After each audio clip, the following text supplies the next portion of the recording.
Google Carl Lentz. Let's look at his images. I want to look him up and just with the word gay next to it and see if there's anything.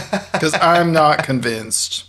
Carl Lentz. Oh, God, him and Oprah. That was it was in the documentary. I didn't. I said, there were so many images flashing. I was like, of course, Oprah. I said that. I said it out loud.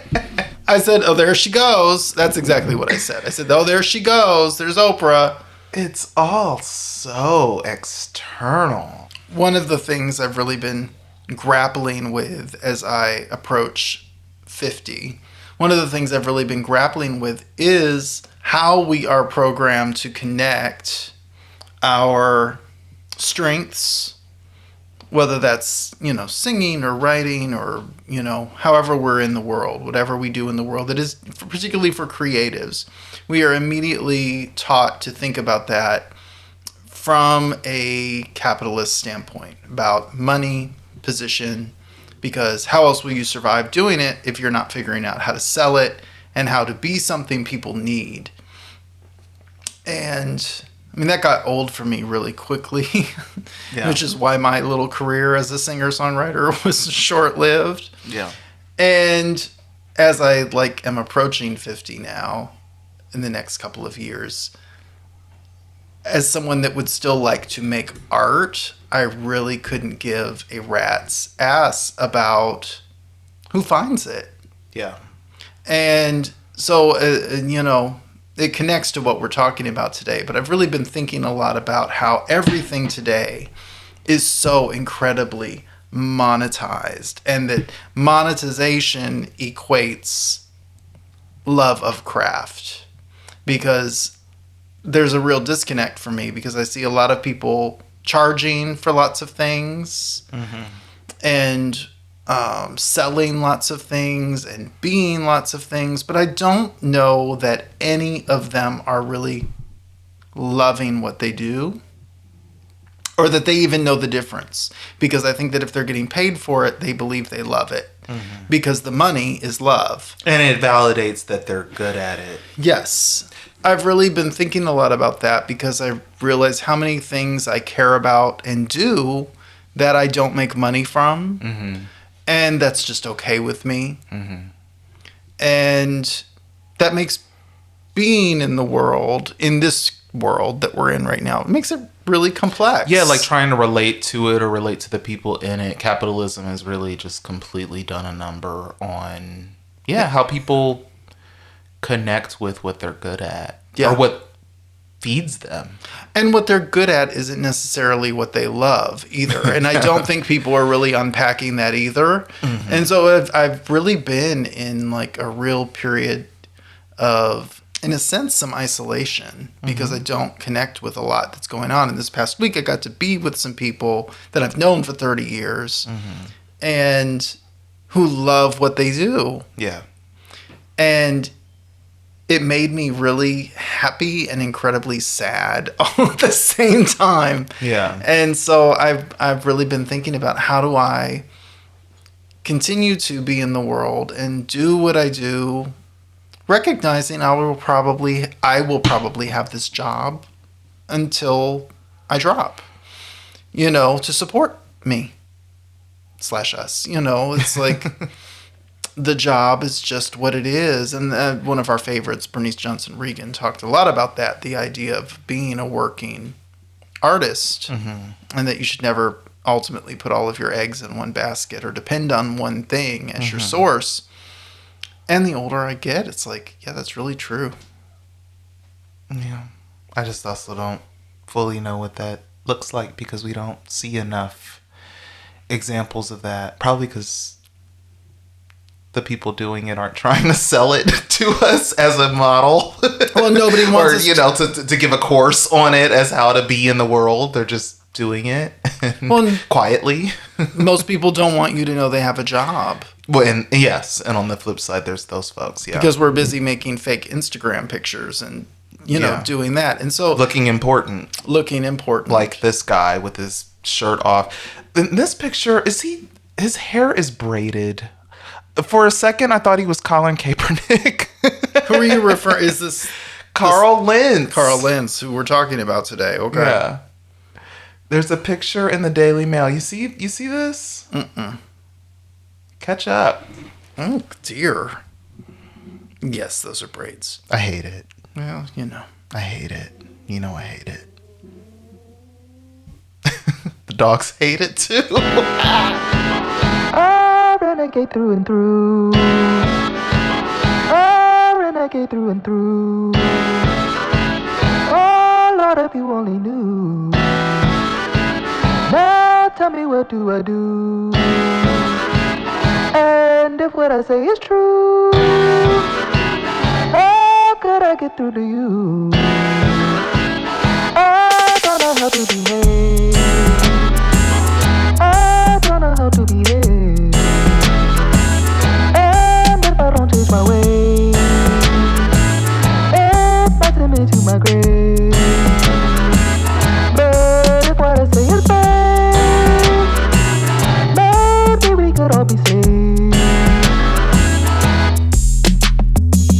Welcome to Outlaws Evidence of the Unseen, exceptional stories and conversations that weave history, religion, arts, and politics into the fabric of our greater cultural narrative.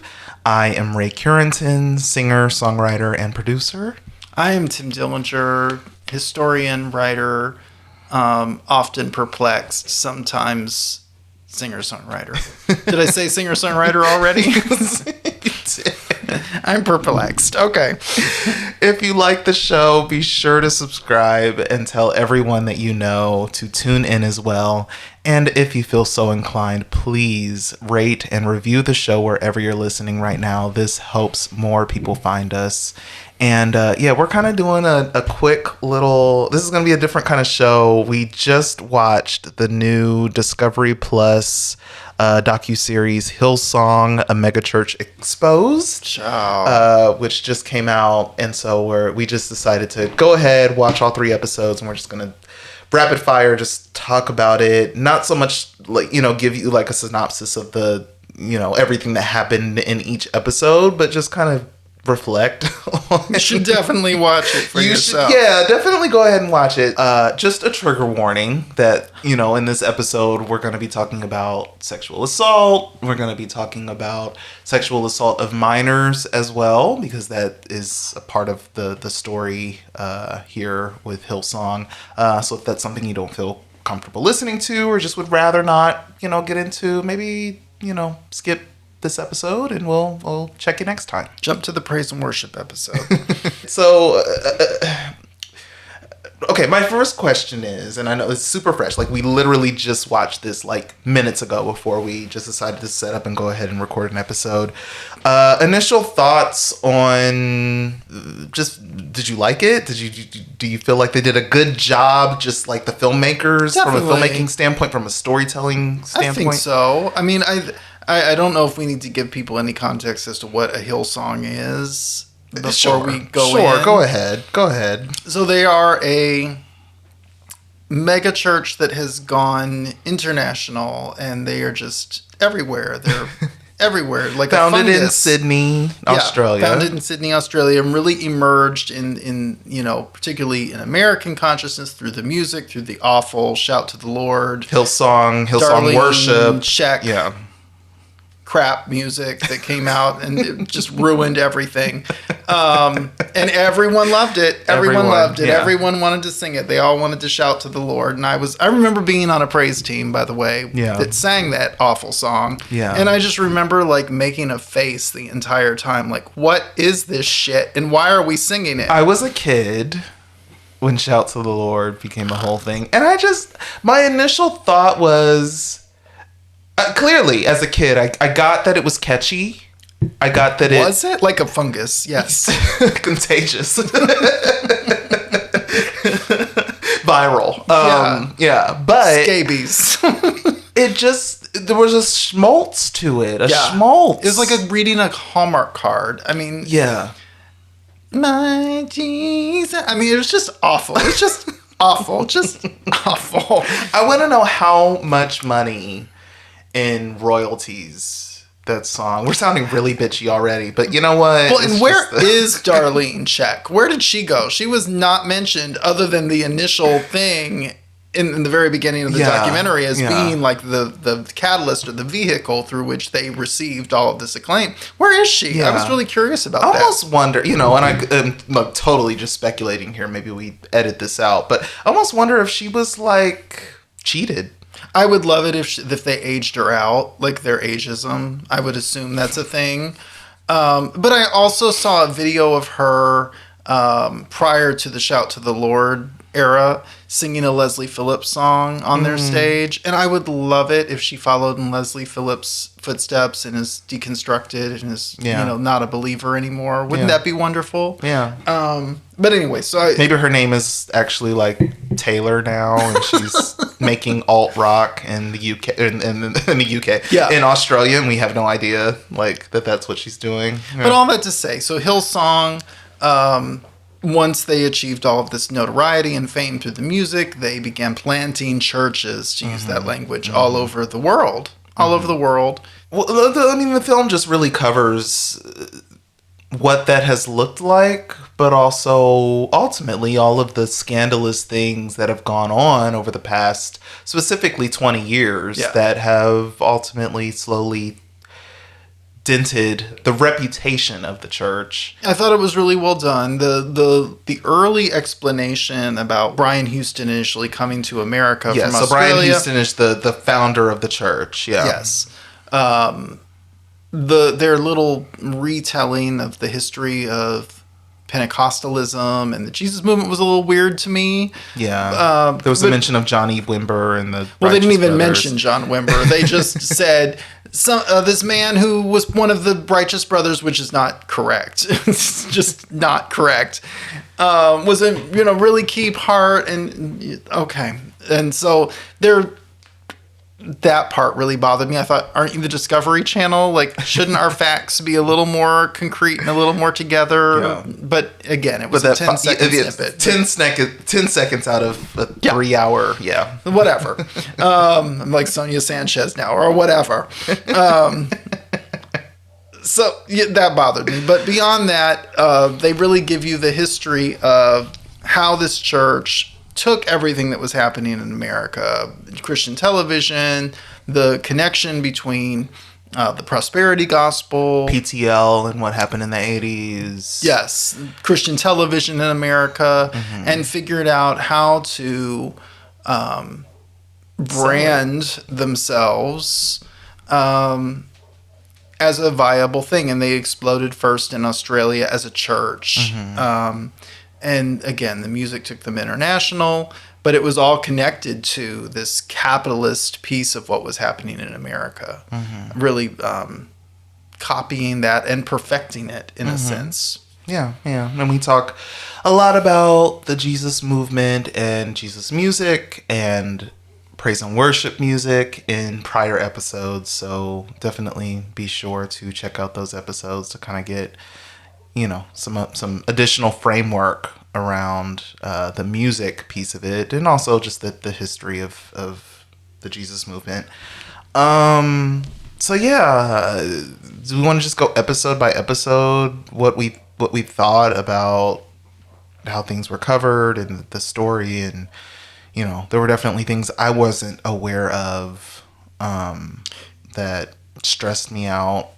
Well, I love that I'm so disconnected from it. I knew nothing about the pastor that really emerged with a lot of fame. Carl Lentz. Yeah, I had no connection with this at all, so I had no clue that they were a thing. Or Me existed. either. I had seen pictures kind of him. I'm aware of a Justin Bieber. I know about that. I knew about and so I knew he was connected to the church because of the pastor. I had seen that picture of the shirtless Carl with Bieber.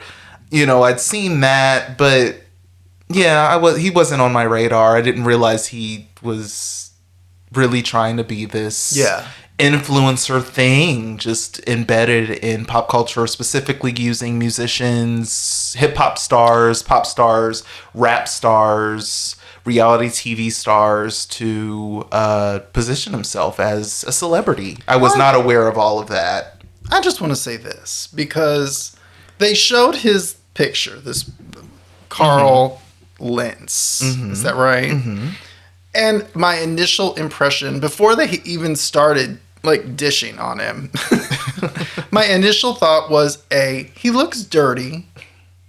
It looks like he smells. And B, he looks like sex. He looks like someone who's having sex. A lot of sex. And if you know, like, I remember being in like, I want to say either high school or college. I remember being a young adult and having those discussions with friends and just kind of going, you can tell when someone's not a virgin. Totally. And that's not with any shame attached to it. No. Don't hear shame people. But you can just look at people and just go like... They're having sex. They're having sex. Especially men. There's a way that they carry themselves. Absolutely. There's a way that they know how to use their body language, their facial expressions to present a certain kind of thing. And maybe more so, you can tell someone who has had sex and wants more sex. And is not just having sex with their wife. So let's clarify that, because he is married, had been married for a long time. Yeah. But when I saw him, I went, yeah, he's sowing those having seeds sex everywhere. Like, that's not, it doesn't belong to her. Yeah. And so so all this to say, like, as they began to share with us the problems with him, I just thought, y'all didn't see this coming? Y'all didn't really have any idea this was just like out of nowhere to you? Like, do you have any discernment to sound like a church people? Like, do you have any discernment? Like, it's pretty, to me, it was the first thing I saw. And I thought, it can't be only obvious to me. Yeah. But it also made me really wonder, like, is this what church people like in a leader? Do they like a leader? They do. Who isn't doing what he's telling them to do, and they know it, and they just get to keep their secret. Like, it's weird, because I can't believe everyone in the world is this stupid, and that everyone's just this duped, and just completely like, oh my God, this is really happening. Really? You can't believe that? I can, and I know it, but I don't want to accept it. But yes. You should work on that a little bit more. Okay, so I'm going to back up just a second. So I do want to mention, because I feel like this sets the groundwork for the rest of the conversation, but towards the beginning of that first episode, they talk about, you know, the language that they use. And I know you wanted to talk about this at Hillsong Church. Specifically, family starts here. And welcome home. Welcome home. That one really bothered me. Yeah, tell me why that bothered you. I know that in the lesbian feminist world in particular, I just watched a documentary about this, that at the festivals back in the 70s and early 80s, that was a phrase that was used for these women who were disenfranchised and did not have community. And that phrase was used at these festivals to let them know they were in a safe place. And and again, it's not like welcome home, your home is such an original phrase, but I have never encountered church people who use that language with me. Yeah. In my years in the church. And so I can't help but feel it's appropriative in some way. Like, they clearly did some market research and learned that disenfranchised people have used this phrase, and they adapted it. Or cults, which we also, you know, yeah. But that really bothered me, because I thought, this is not home. There's 15,000 people here. This is not home. This is not, you know. And what does that look like? This is not a space in the woods. When you're tuning in to a live stream, you know, I don't fully understand the ties that bind. But clearly, these people, the congregation members, the people that are tithing, wherever they are globally to this organization, clearly they feel those ties. Clearly they feel that, even if they aren't even in the room.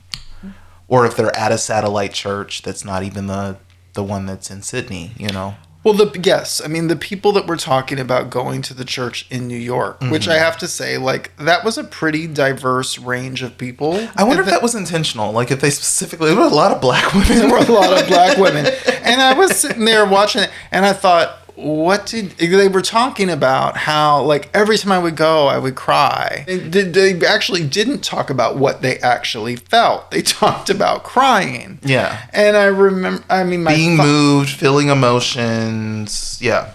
But I kept asking, I was like yelling at the television saying, You were. What? But what were you feeling? What was making you cry? What was it about this that made you feel whatever it was you felt? Because I ain't feeling it. Yeah. Whatever this experience is y'all are having, the writers is out to lunch. I mean, I'm not feeling nothing from that music. Yeah. And I'm definitely not feeling nothing from his preaching. So what are y'all feeling? Well, I think it's two things. I think one is they think, I don't think, this man's hot, I would love to have sex with him. Or they are thinking, oh, he's making me feel like I can be rich. It's got to be those two things. And those two things alone. I wanna be rich. It's the song that keeps emerging it for does us. keep emerging for us. I want to be rich. No, like I really do think that's it because there's nothing. There's no substance to any of it. There's nothing. Convince me. Yell at me on social media. But I said this as we were watching it, and you said like, nope, save it. Because the other thing I really thought was this is truly a generational failure. Because if they, as people that age who came from the church, and a different enculturation in the church, could go to that Hillsong outreach church and have that experience, then clearly they were already primed to accept that as a norm and as something they needed to respond to. And well, the one woman connected it to TED Talks. Yeah. And like being moved by TED Talks, and therefore like it felt like a TED Talk. I felt inspirational in the same way that TED Talks are inspirational. I just went and I'm only annoyed by TED Talks. Yeah. So every now and then I go, that's a witty observation, or that required some inflection. Good for you. But other than that, no. I have never watched a TED Talk and just felt filled. Well, it's all that like Shonda Rhimes rhythm. Yes. It's all connected. Like the Shonda Rhimes writing, the TED Talks, it's all that talking really quickly, learning how to use certain tones when you use certain phrases and move certain ways and get so many words in a sentence. It's all very, it's kind of like, I guess, a rhythm. Mm-hmm. But I don't need to have like the witty rhythmic repartee all day long to feel inspired by something. Mm-hmm. Can we just like have a conversation and you tell me how you feel? Yeah. And like have some silences and some gaps and, So I realized there's a serious breakdown for me generationally because I'm not crying at no goddamn Hillsong thing. But that's also not generational. That's not, generational in the sense that this is what is considered the standard for today, but that clearly it was moving 40, 50, 60, 70-year-old people as well as millennials, Gen Zers. As my mentor says, I hates it. I appreciate the discussion of the music, and I know we've talked extensively, like I said in other episodes, about the music, but talking about it being designed, like crafted, almost like laboratory. Market research. Crafted to make you feel something. The songs as a product, and if you go testing to them out. Testing the songs out every Sunday on the audience, and then using that to weaponize. It's weaponized. Yeah. Well, and which I love. I have always said this about worship music, that it is a weapon of mass destruction. I have always said that for years. I have said that, and I saw in my timeline this week various people talking about like how these albums were so important to their journey. And I just went, well, that really makes me just question your entire journey because there's nothing there. This is baby food. Yeah. This is baby food. Yeah. And What did you get from this? It's so funny, all the conversation about chord structure, and I just went, you mean the 2 to 3 chords that they go back and forth between? But even that, yeah, it is intentional. It is very specific. It's manipulative. And it's manipulative, and it's used in the way that the song builds and comes back down. And yeah, it is all formulaic. Yeah. And formulaic for a reason. Formulated to make you cry. Formulated to make you feel a particular kind of thing and to want to open your wallet because you're experiencing some kind of emotional something that you deem spiritual. I can stay home and cry and not give anybody my money. Yeah. It's easy to do. Yeah. So I was a little lost as to, and I'm not, I don't want to victim blame here, but I was sitting there thinking to myself, like, why did you need this? Like, what is this? Mm-hmm. What is this? And it progresses, the series progressed, and I don't want to jump too far ahead. No, go ahead. But when I was looking at, like, the young people who were ultimately primed to go to their alleged college, and I can't blame the young people because they don't know. They don't know. They grew up in it. I grew up in it. I understand I clearly only understand to a point because I sure didn't go to Lee University, which is where they were trying to push me to go. Yeah. But, these young people who... When you are 18 going into higher ed, so much of it is about, okay, what pieces of me do I want to keep? Mm-hmm. And a lot of it is just open-mindedness to new and being an adult and figuring out what that looks like and exploring and chasing dreams and not knowing what any of that means. And I feel like for a lot of them, clearly these were Christian kids. These kids, already had that as their identity. And so they're at least trying to bring that along with an open mind. Well, and which leads to, like, there was a young woman who was sexually assaulted by a praise team member and administrative worker. And when I heard her speak, it really broke my heart because you could just hear in her voice how hollow she was. And hollow in that you could really tell that she was never empowered to have any kind of voice. And what happened to her was horrible. And when I heard her speak, I thought, oh yeah, she had no ability to fight. She had no ability to do anything other than experience it because nothing in her even gave her permission to say no. Yeah. She didn't even know how to do that. And it was heartbreaking. And even in her relaying the story and on that level, like her father, who, thank God, advocated for her, which honestly shocked me. Yes. Because we don't see that every day. Yeah. It said more to me really about the state of, which I knew from, generationally, my own generation, but to hear this young girl, this younger woman having the same enculturation and programming as women I know who were in their 70s was heartbreaking. Yeah. Heartbreaking. So there was some talk about just basically the different revenue streams of the church.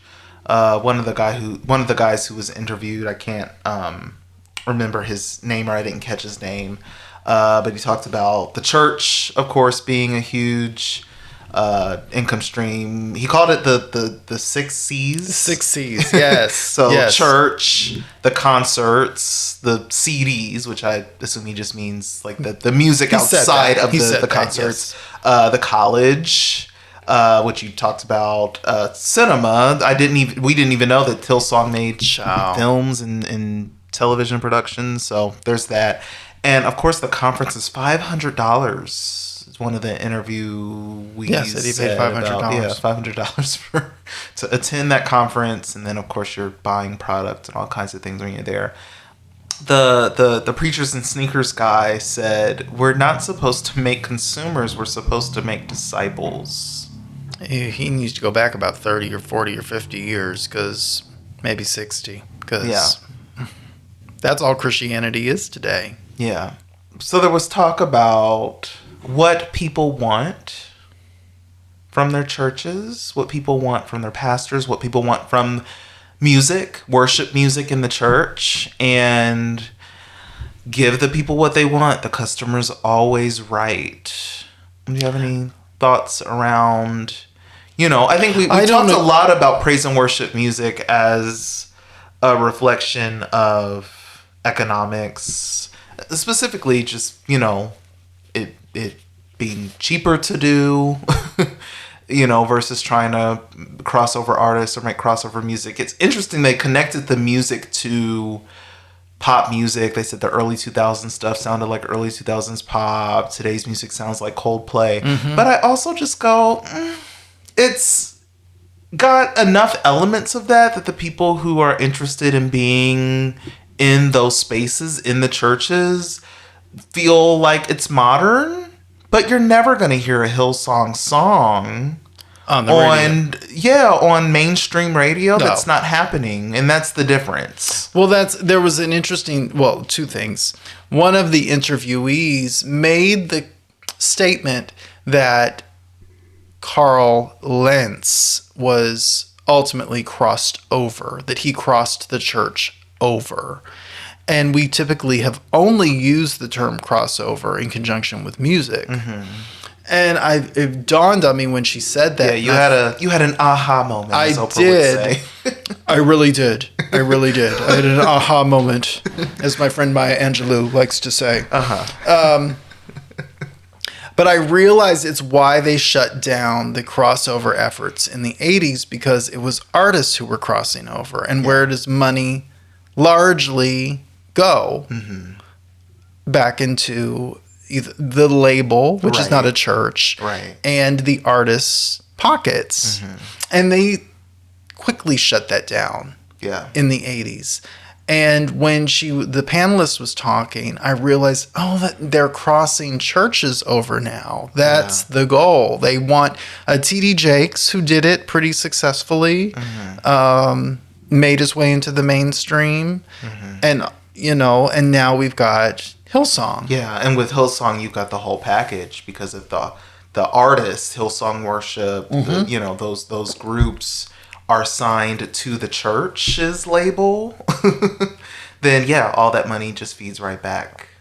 And it's not even about the music. The goal is to draw celebrities to the church, to make the church look mainstream enough that it's interesting to celebrities.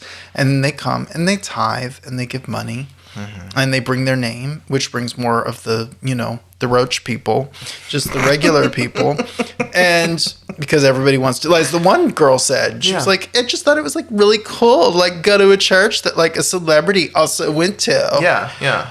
And so that's the lines outside of, like, it didn't make any sense to me at first. Because it didn't even dawn on me that there would be that many people wanting to attend a service at a church, that there just wouldn't be enough room if you didn't get in line an hour before the service started.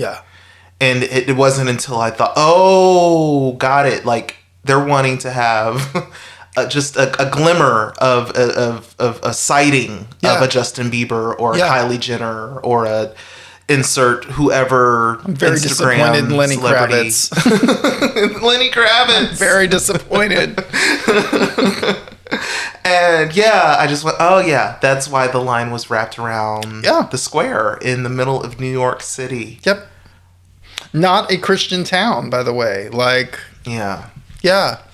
We say regularly to each other, like, we're just not that smart when we see like these grifts, these schemes of building platform or influence or power or generating money in these very gross ways. I just would never have thought, if I'm starting a church in the United States, that starting that church in New York City would be the way to do it. But if you have this charismatic, fit guy that all these people find attractive, he's advertising with his shorts pulled all the way down with no underwear, manipulating his way up into the upper echelon of Hollywood and influencer culture. That's going to draw all these people in who maybe have some kind of faith, but it's not well defined, and they're just going to be sucked right in to wait outside for an hour until church starts. They can make sure they get their seat and they can view the spectacle of excess and celebrity. I want to talk about the Preachers and Sneakers guy. I loved that. I loved that because I actually looked at his profile while we were watching, and I thought, oh, I know who some of these preachers are, and it's like cross-cultural. He's just across the board, like Gucci shoes, yeah. Which is something I've also been critiquing for many years. Always. I have always found it gross. I mean, I wish I could like figure out how much money I've spent on clothes in the last year, and I swear to you, it's been like $78. That's what you've spent on clothes. $50 maybe max, and that was just to like get some new t-shirts because I had worn like the bulk t-shirts that you get on Amazon. Anyway, I'm just so not a luxury brand person. I'm not a shoes person. I'm not a clothes person, and to just see, it's always irked me, the obsession with sneakers, the obsession with brands, this expensive streetwear. I've never seen it more than with my friends in the church ever. I have never seen it. But the thing we also, I know that like Carl from Hillsong has lots and lots of money. So I know that he's not going broke. He's not going broke to look a certain way. But when I see like local praise team leaders and, choir members and, praise team singers doing it here, like locally, I just know, you don't have a pot to piss in. Yeah. And, but I understand they are trying to also present themselves as a peer of the other people on the platform.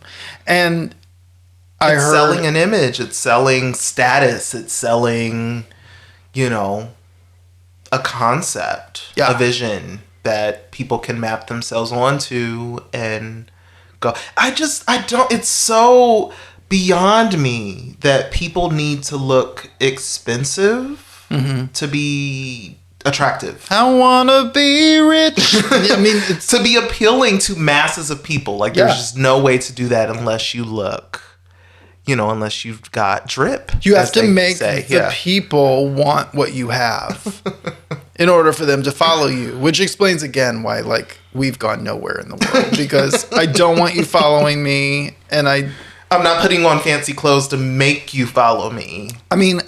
I maybe want a pretty hat, to like take pictures in once or twice, but it's not to make you want it. It's because I think it's beautiful.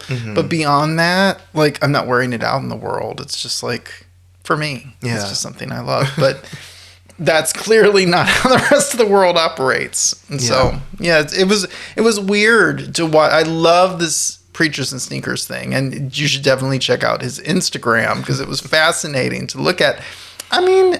And I think this is the other piece that maybe is either generational or class driven for both of us. But it is like, I would never spend $1,000 on a pair of shoes. That is just insane to me. I've witnessed firsthand people spending money they did not have, or spending money they did not want to spend on clothes to look a particular way for church because they did not want to be judged by other church people for not looking that way. And I just, I guess that's just been incredibly formative for me and made that something that I just refused to be. Well, when I was very young, when I was, a teenager, that was a thing. I remember we would go, my godmother and I would go to like the outlets and all that stuff, and I would just look for the perfect. I look back at it today and I just go, you were 16, 17. Who cares? Yeah. And we can have a whole other conversation about what that means for women, of a particular size, and trying to find the right thing. Absolutely. And trying to color coordinate, and if your size is going up and down, as people like us have experienced, people we know have experienced, it's difficult to just have something and feel good in and feel confident about with everything else that's going on. And it's just so counter to what faith-based culture should look like. Well, and this is the piece, and they talked a lot about this in the documentary, which I appreciated, which was the financial piece. I mean, the connection between Hillsong and making money. And also, you know, making the people in the congregation, or I would just call them an audience. I wouldn't call them a congregation. The people in the audience. Attendees, ticket holders, basically. To make them really connect to the desire for money. Yeah. And customers. The customer's always right. Give the people what they want. Which, and I wanted to, that's the other thing I wanted to address earlier when you first introduced that, is that I actually really disagree that they are not giving the customers what they want. They're telling the customers what they want. And the customers are believing them because the customers have never been allowed or never been introduced to the idea of having their own preferences. Power. Over thought. Yeah. And so, you know, again, reasons I was never an ideal church member because I just had way too many specificities about what I wanted. Yeah. And so when they said that, I thought, I don't really agree with that because you are clearly telling them what they need and they are simply adapting because they're too programmed to say, I'm not interested. Yeah. And they will stay. I mean, and it's almost like, so what we learn, I'm going to move a little forward if that's okay. What we learn is that Brian Houston, is that right? His father, who was also a pastor he was in an Assemblies of God church in Australia. He was basically a pedophile. Rather than take any kind of high road or attempt to, you know, use this as an opportunity to help your congregation understand the sexual abuse in any way. They made it all about them. And, you know, pray for us as we go through this. And they sat the father down. They, you know, said he wouldn't be preaching anymore, which he did. He still did, Yeah. They paid one of the victims an amount of money that they had agreed upon as a settlement of sorts. But there was never any light on the victims or discussion about the victims. They made it it was such a narcissistic experience. That ultimately became the MO for how they dealt with any kind of conflict or scandal or abuse of power from leadership. Because we come to learn that Carl is, you know, having an affair with multiple women. Well, yes. Multiple women have come forward. Yes. Is also having affairs. And so they throw him under the bus, ultimately. Which, I like, throw him. I mean, I don't have a problem with that. Throw him. Yeah. Like, I'm not at all, like...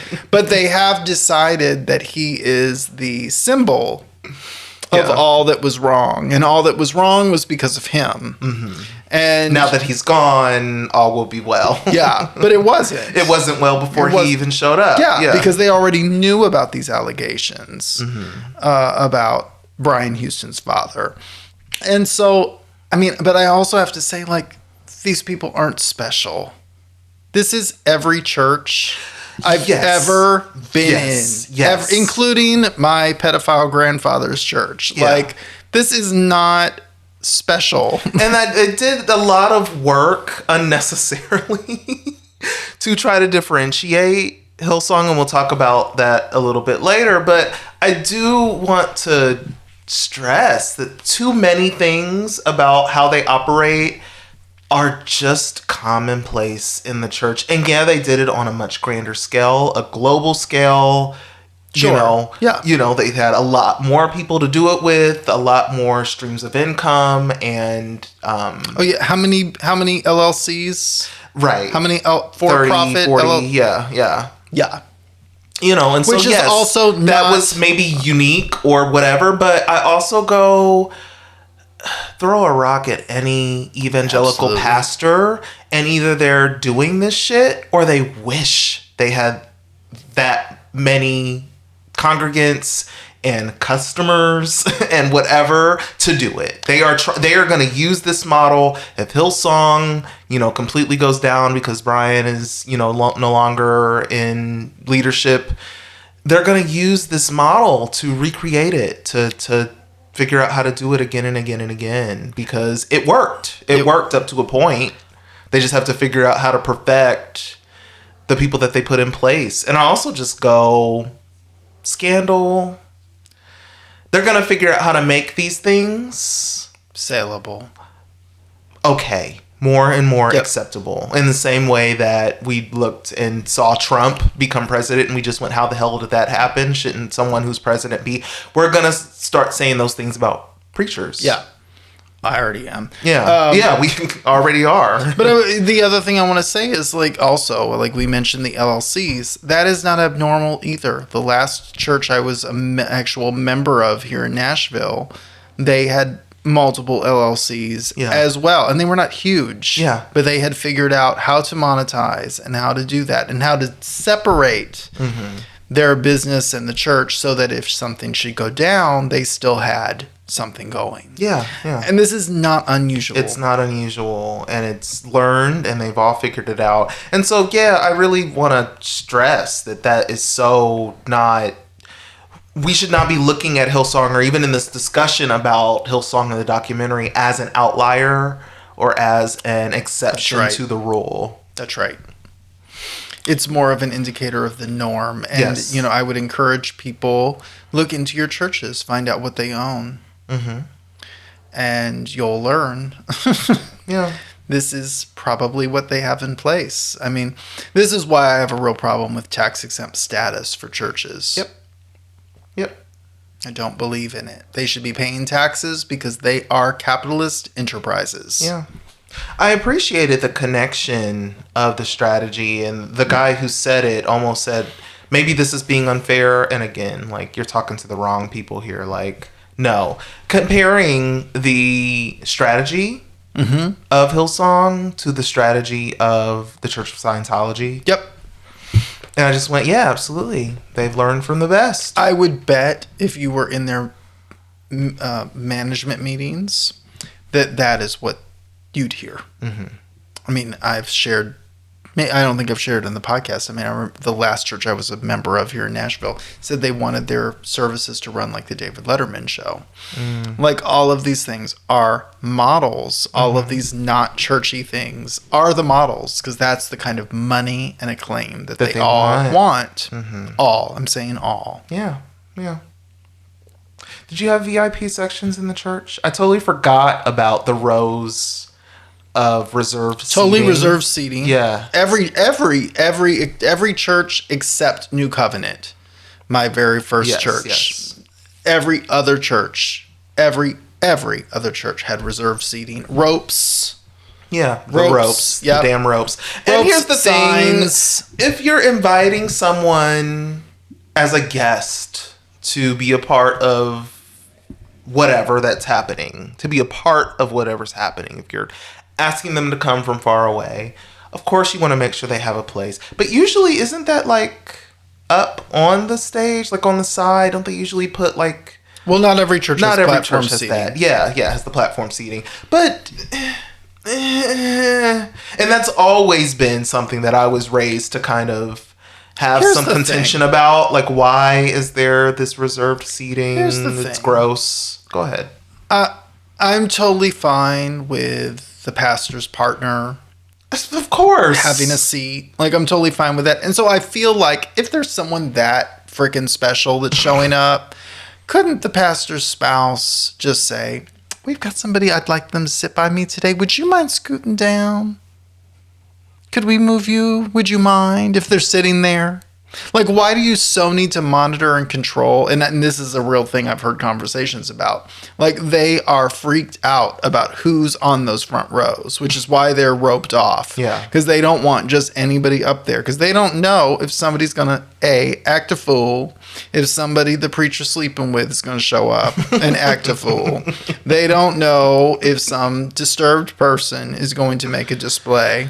These are all the things they think of. Trust me. They think think of these things, and that's why those sections are roped off. And I guess I also just go, there's one thing to go, this person should have a seat, should have a seat, should the room fill. It's another thing to go, this person should have the seat. This person should be right there in the front all the time. I don't know. And maybe that's just me being very egalitarian and pie in the sky in a certain world. It shouldn't, even the pastor's wife or pastor's husband, if the pastor's, whatever, like they could sit. Well, let me say this too, because in relation to that, because over the last couple of weeks, I was given access to footage of a particular Christian television show, uncut footage. And so as I was watching this footage, the host was pontificating as they were preparing to tape about how you should show up for church. And they were saying, I just believe that when you show up, you give God your best, you look your best, you wear your best clothes, you dress up. And when I see people showing up at church looking like an old paper bag, I just want to tell them just to go home. And I thought, wow, because how do you know they're not wearing their best? And whatever happened to come as you are? Come as you are. And so I really, and I know there's always been an aspect of that has been the norm of church hierarchy. Like, I know that. But I also have been places that just let people come as they were. Yeah. And so that is a conversation that that the hierarchy is having in public, on a microphone, with an audience, tells me that, like, the church at large is really something we should be completely interrogating. Yeah.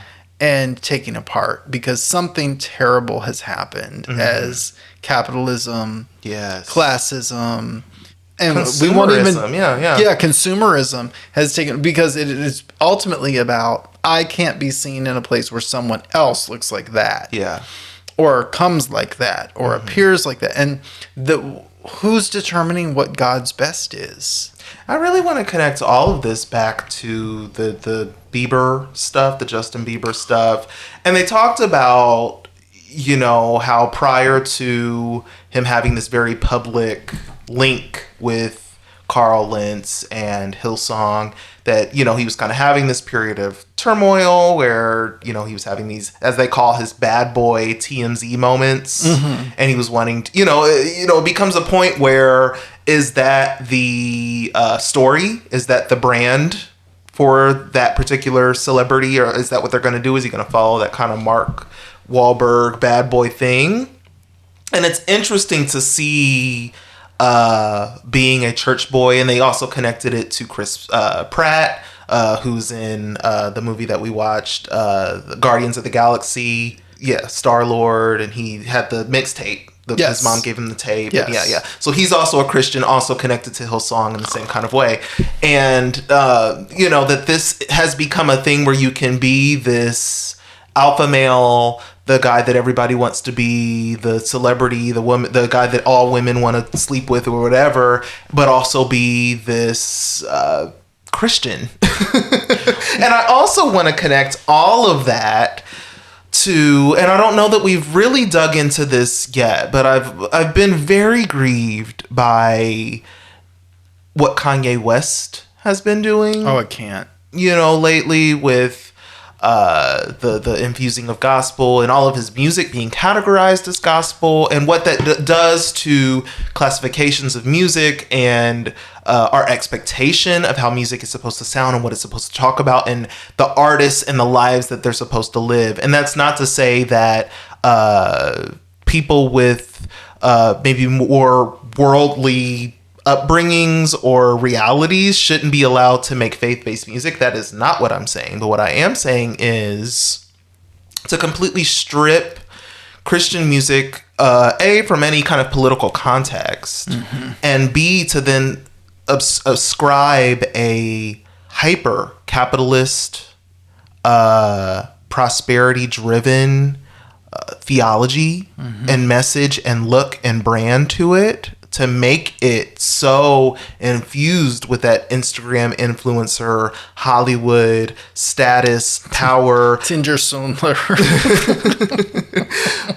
billionaire thing, that is so dangerous to me. That is super dangerous to me. It makes me very uncomfortable. It has ever since he started doing it. And to see that Bieber, you know, in many ways has been the catalyst for that, you know, that, you know, clearly, you know, Kanye, and not that Justin Bieber was making gospel albums, but, you know, he was, you know, connecting himself with that status symbol of, I'm going to be connected to the church, the Christian church, the evangelical church in this way, very visibly, as I am also a pop star with all of this excess and wealth and luxury. And to see Kanye then take it and also then make music and be accepted in these gospel spaces and bring gospel artists into that fold. White spaces too. CCM and gospel at the same time. I mean, all of that together. Because he didn't go to he did go to Hillsong, but where he really did it was at Osteen's. Yeah, yeah. And so this is like cross-cultural. Yeah, it troubles me. It all troubles me. And it doesn't trouble anybody else. It doesn't. They love it. They love the Sunday service stuff, the choir stuff, and I just can't. I can't even listen to it. No, I haven't. Proud that I have not ever listened to it. I will not listen to it. Yeah.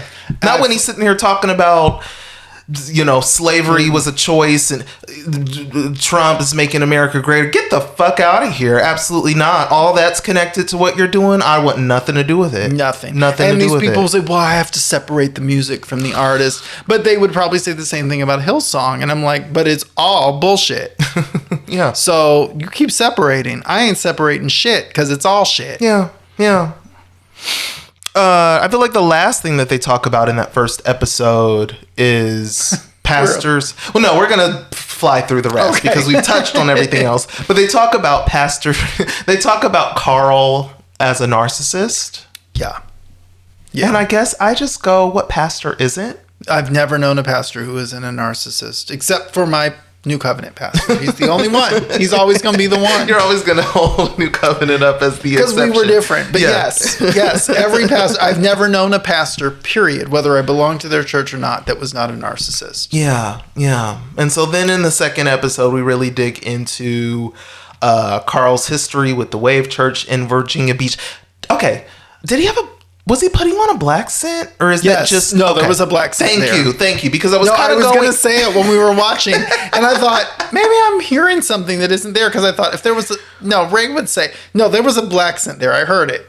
Okay, I thought so too, and I know that there is kind of like that thing sometimes with Southern. No. Absolutely, because there's bleed over. There is, but no, he totally, because there were times when he would use it in certain interviews, and then times that and when he was on that damn stage, code switching, he brought that shit out, and code switching. I hate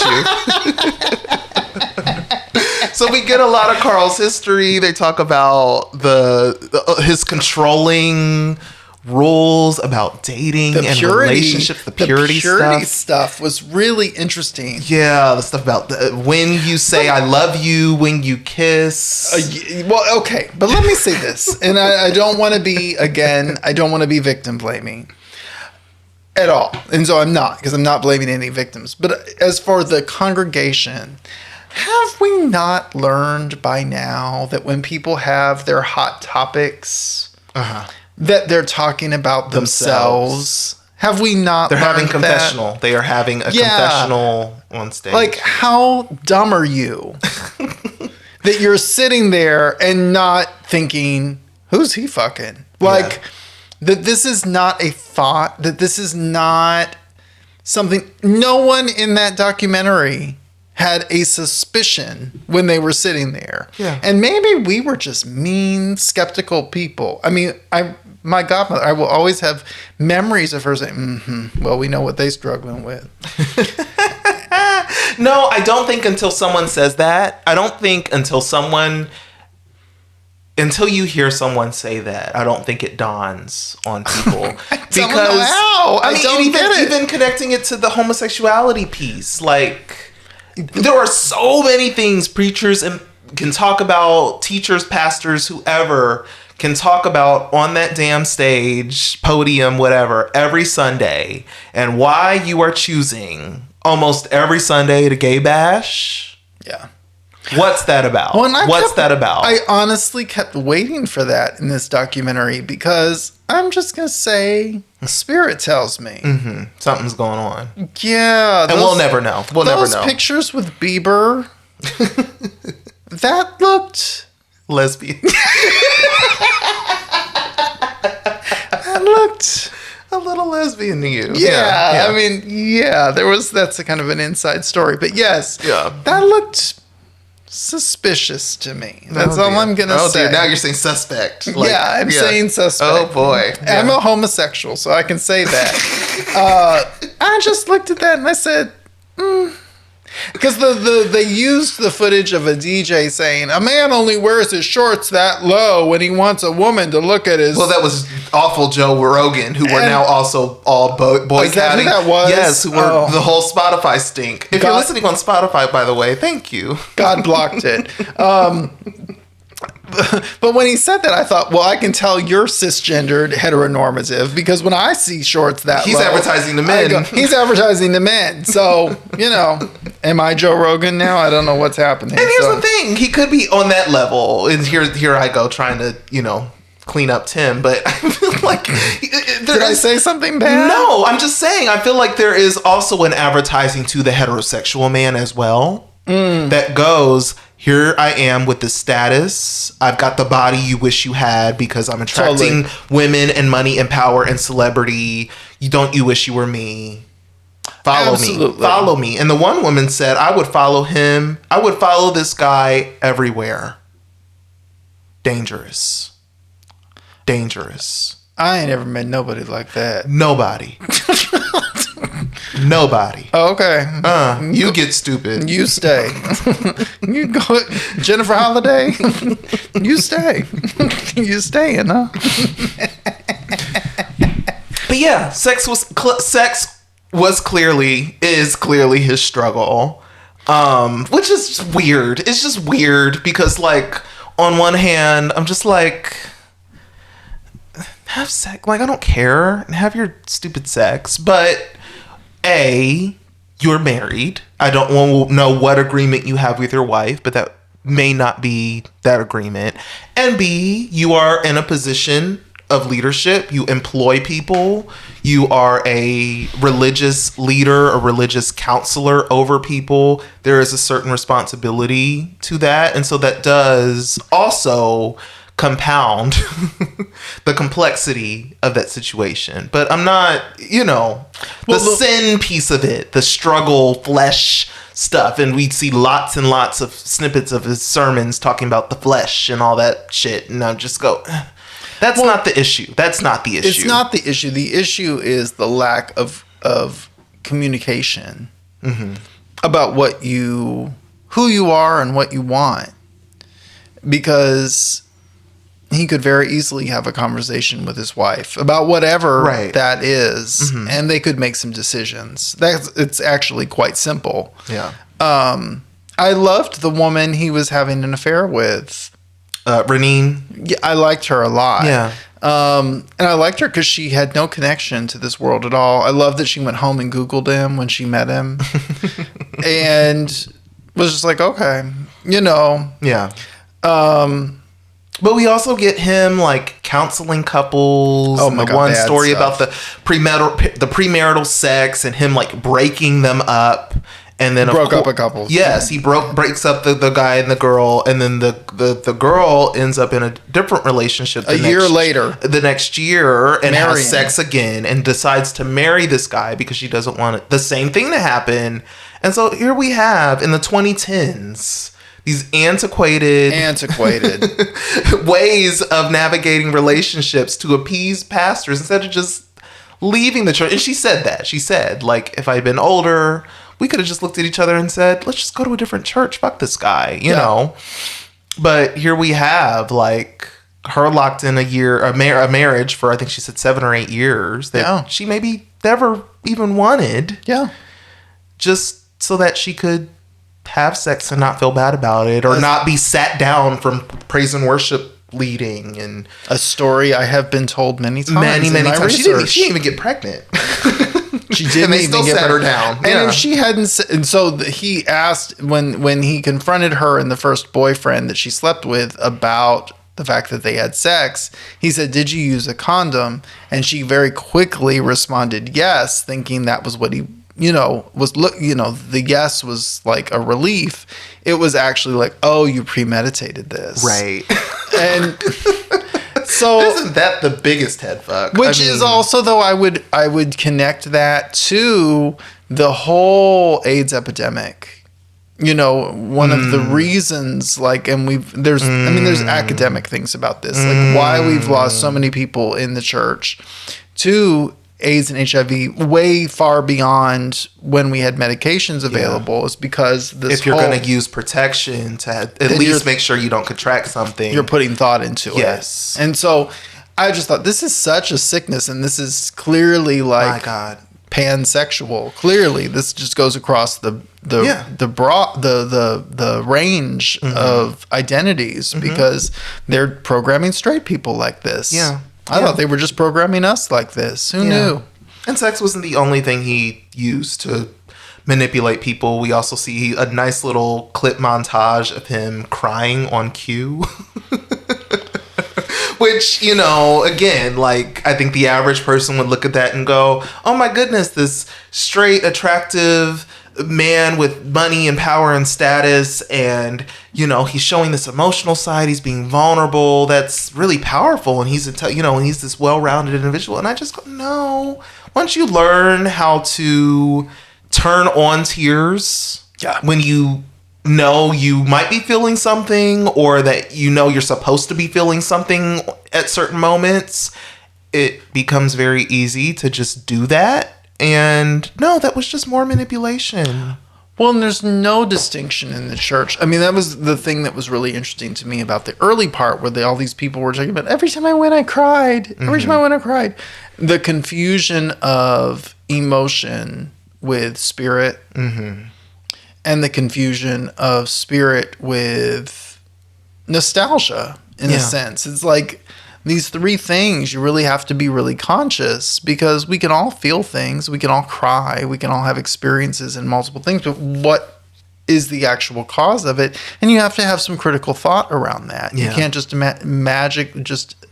immediately just say, oh, that was God, that was spirit, no, you might have just remembered something that just made you feel sad and happy at the same time. Like, it's really possible. Yeah. And so that no one's having real critical thought around their emotional experiences or responses. It's just, what the hell? Yeah. So the scandal hits, which we later clarified. Well, the scandal around Carl's impropriety, which we later learn was ultimately like blown up by Hillsong Kiev members, Vera and Xenia. Who you liked, to a degree. To a degree. I mean, as you noted, like, I would assume they are homophobic and probably like sexphobic. Yeah. Not interested in. If they were in also, anyways, so they discovered this affair because they were snooping on his computer.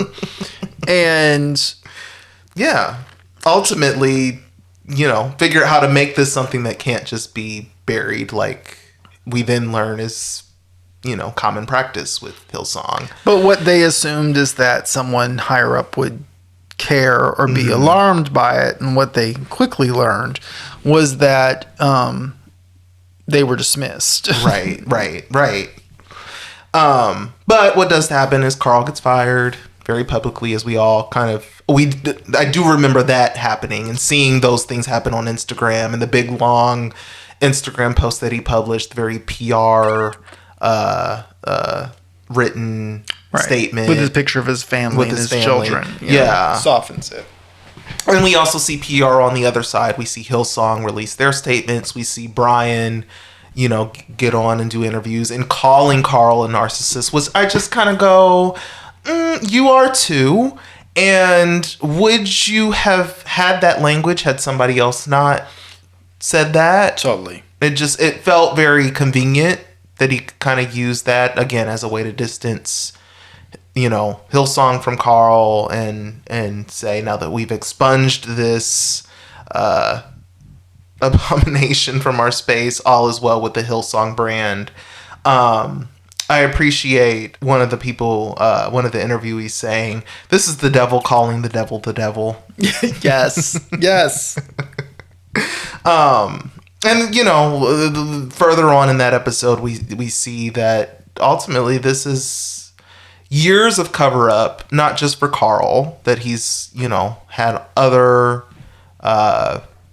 affairs, other abuses of power, but that Hillsong has also had a history of covering up abuses as well. And so we meet Anna Crenshaw, who was abused by Jason Mays, who was well connected. His father was head of HR at Hillsong.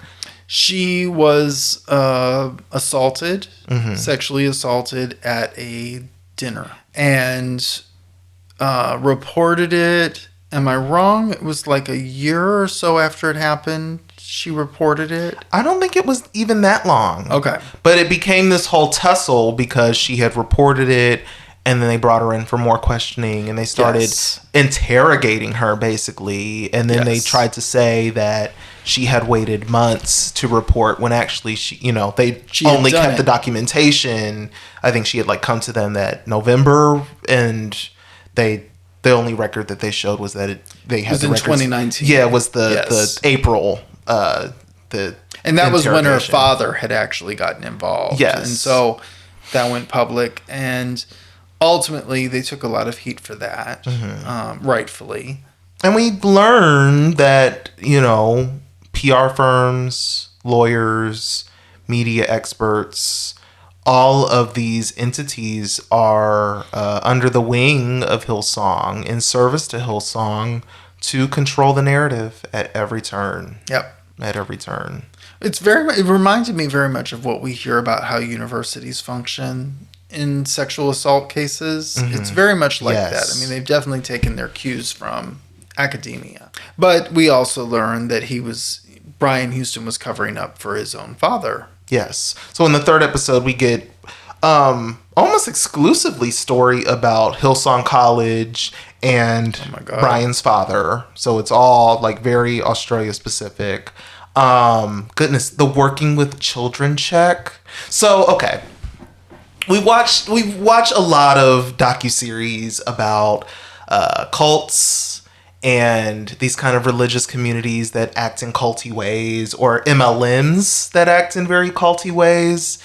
And there's always this common thread of collecting collateral on some level on people. And as soon as they said working with children check, they asked us all these questions about sex and drugs and alcohol and what we've done, and use that to green light or red light us to work with children, and then that then informed what we were then allowed to do, leadership opportunities, etc.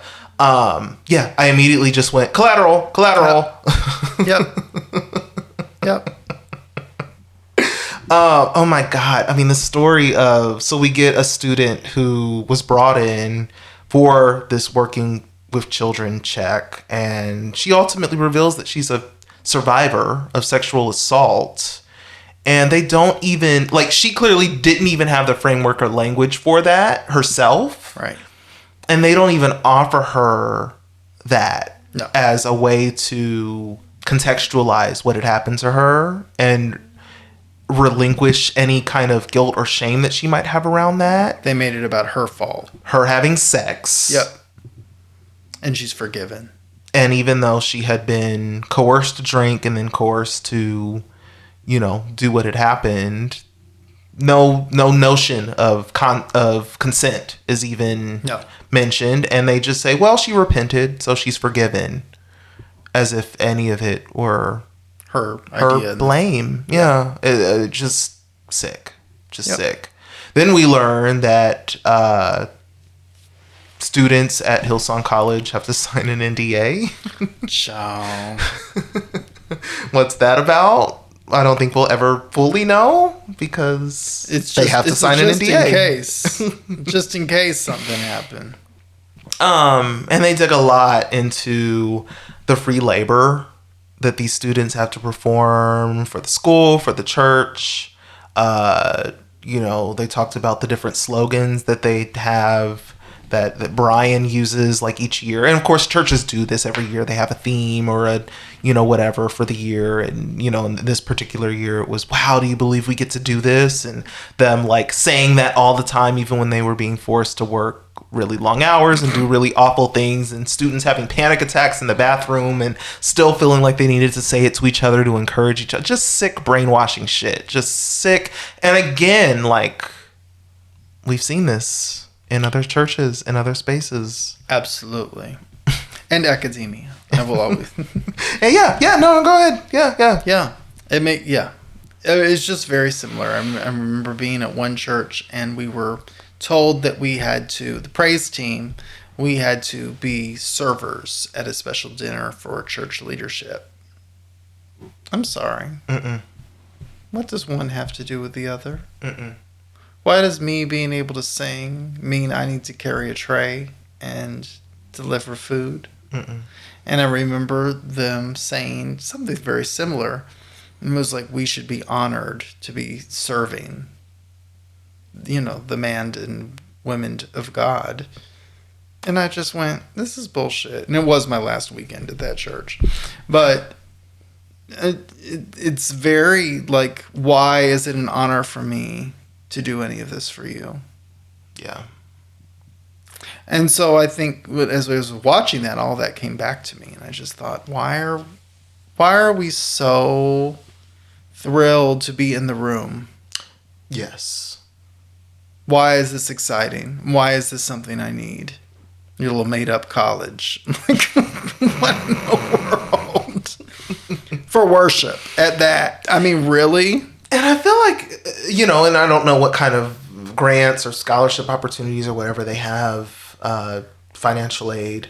But I can't imagine that most of the kids that are going to this school, the American kids especially, that are traveling overseas to go to that school, aren't affluent in some way or have some kind of means. This child was using her father's military benefits to be there. Yeah. I mean, I just thought, really? This is what you wanted to do with it? This is what you wanted to do with it.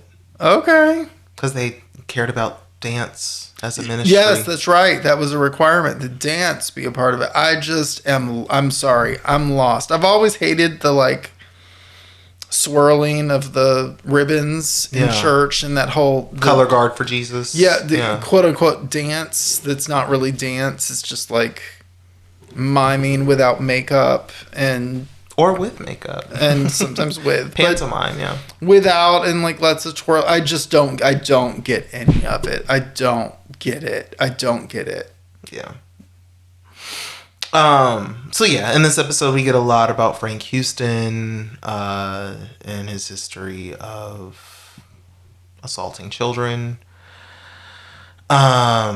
It really just illustrates just the culture of sexual abuse in the church. We talk a lot about rape culture, just period, as a thing in our society. But I think, there's a lot of focus on the Catholic Church too, specifically around this. But it exists in the evangelical church. Absolutely. It totally exists. Absolutely.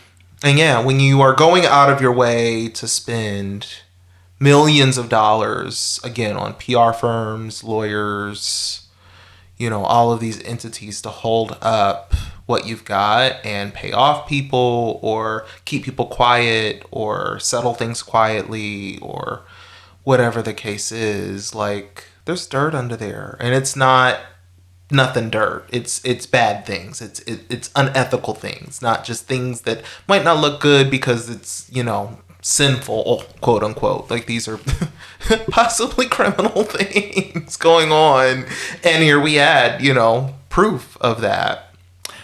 Well, the way that the church handles sexual assault is very much like, I'm making the connection again, the ways that sororities and fraternities handle sexual assault is outside of, and here's the thing, I don't love the police on that level. The law, the justice system is not a thrill to me. That's not something I feel like. Yeah.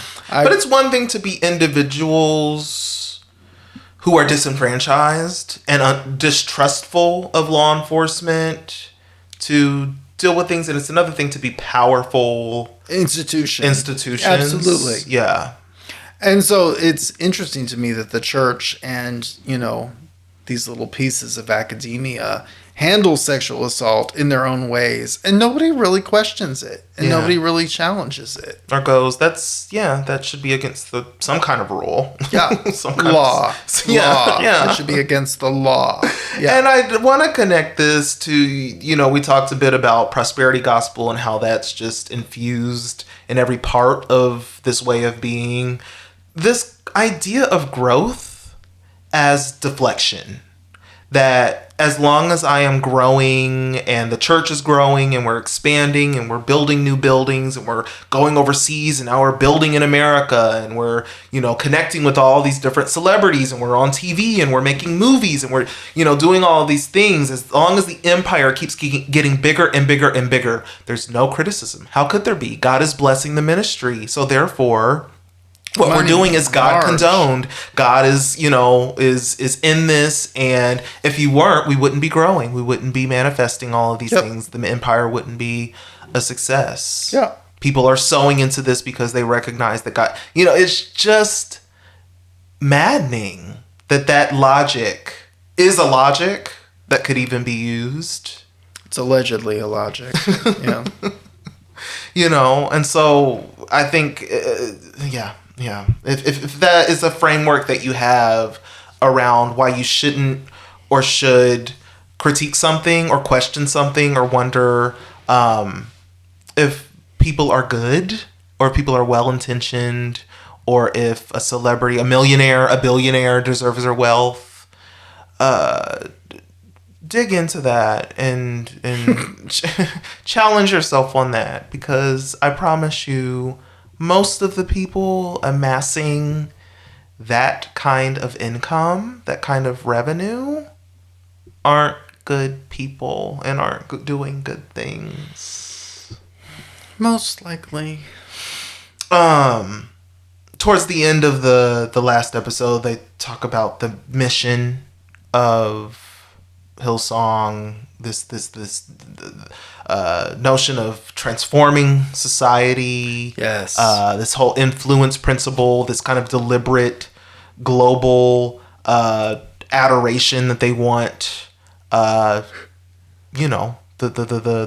brand of Hillsong to have. They actually use the word influencer. Yeah. And they talk about this whole 7 mountain mandate, which I was not aware of. I've never heard of this before. Yeah, this kingdom now thing that if the church can ultimately take siege of these 7 things: media, arts and entertainment, family, religion, education, business, and government, that this will somehow bring on the end times.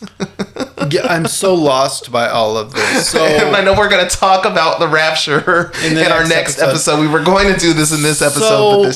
We're going to bring on the rapture by becoming the people we think are problematic in the first place. Yeah, by ultimately creating the new world order that we preach against. Yeah. Because if the church has a monopoly on all of these things, is that not the one rule, Illuminati-esque type secret society thing that they... Don't make me talk about that. I know. It just doesn't make any sense. It makes no sense. It makes no sense.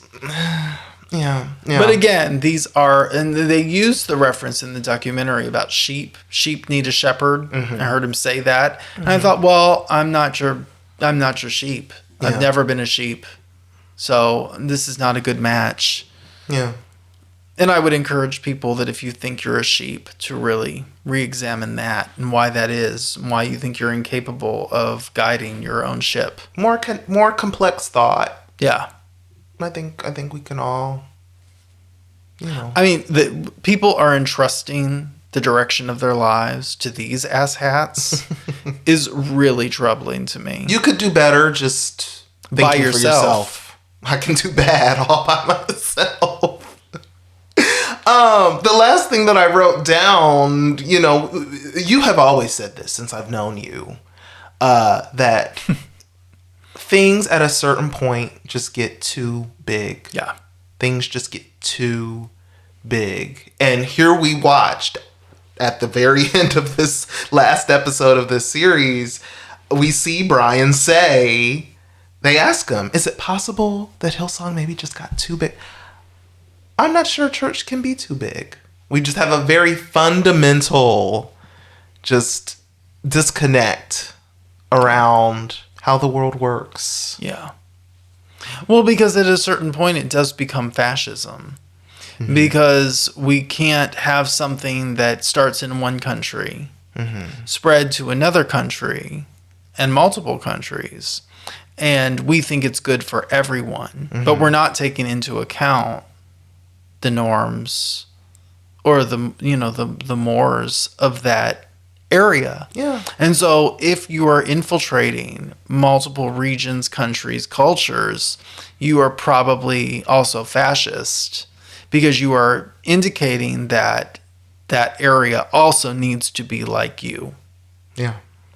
And I just don't believe that's how the world works. And so at that point, it's ultimately going to fall apart, because you're inserting yourself, no pun intended, you're inserting yourself in places that you don't belong.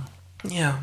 And we talk about this, not just with churches getting too big, but, just the very notion of celebrity, of being famous. Yep. And that, again, at a certain point, like audience becoming too big. And they talk about, especially with Carl, because he just became this huge person, he was millions of followers, blah, blah, blah, that it all got to his head.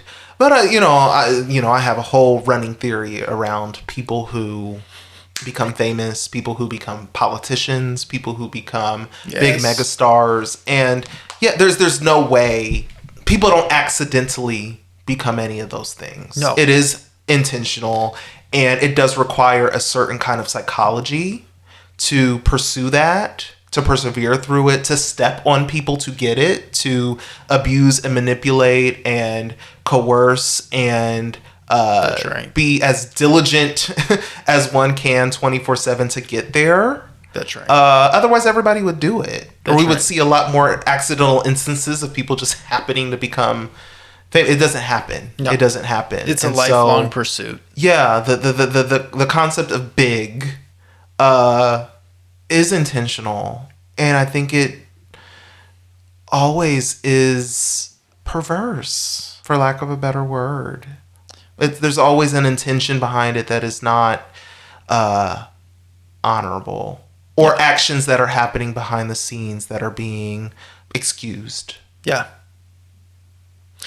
We went to a concert a few years ago, and I remember it being this loud, banging cacophony. I have of never noise. been assaulted Yes. by the sound of the PA system of a concert, and I don't go to a lot of concerts. Like, I've maybe been into like one arena concert type deal, so maybe that's just the norm, to have your ears hurt by the very sounds reverberating from just how loud the music is for the whole duration of the show, but just absolutely no dynamic range, just Bang. loud. Yeah. The whole time. Too loud to even enjoy. And I remember the artist who put the show together. It was like a cavalcade kind of show. So there were like 6 artists involved. Of course. But the artist who coordinated it, he, during his set, he said, next year it's going to be bigger. And I remember like turning to you and saying, why? I'm having a stroke right now. Yeah, why how does could it it get need, any... Yeah. What's going... A, why? And B, what's going to get bigger and how? Yeah. And that is just the pervasive idea around everything that people are selling, is this idea that everything is an extravaganza. Everything is larger than life. It's going to throttle you and assault you ultimately. And that's what you should be paying for, is something big, big. You should want to be a part of something big. And it's just like, I just really just want to go to my garden and watch it grow, and I'm good. But this is unfortunately not the culture that we live in. Yeah. Everybody wants something larger than them to be attached to and feel connected to, and they don't even care if they're throttled by it. As long as it's big, they want to be a part of it. Yeah. I see so many people lamenting, especially as we are still in this pandemic, contrary to popular belief, people lamenting connection. People wishing they had relationships. People wishing they had more friends or different friends in adulthood, those kinds of things. And I just don't know how there could be any kind of community building with this framework, with this intention. There's no room for trust and mutual understanding and selflessness. Selflessness. Exactly. But those are the things that actually tie people together and create healthy relationship.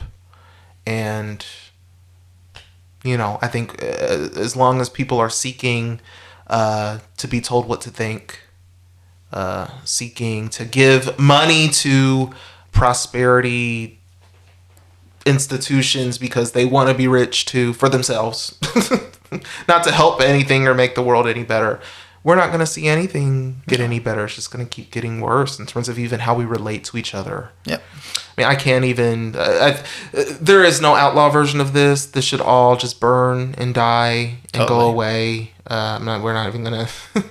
Yeah, the outlaw version would just be it not existing. Not existing at all. Yeah. And really, I think if there is an outlaw version, it ends rather quickly because it really does have to do with congregants saying, shut this shit down. Yeah. There's no place for this in our society, in our neighborhood. We're not giving you our money. We're not giving you our time. We are going to go out and live our own lives. That's the outlaw version. Yeah. And sadly, I mean, it's just not how we're programmed to be in the world. We're programmed to be followers and not individuals. So that's my hopeful note for the day. Where can people find you?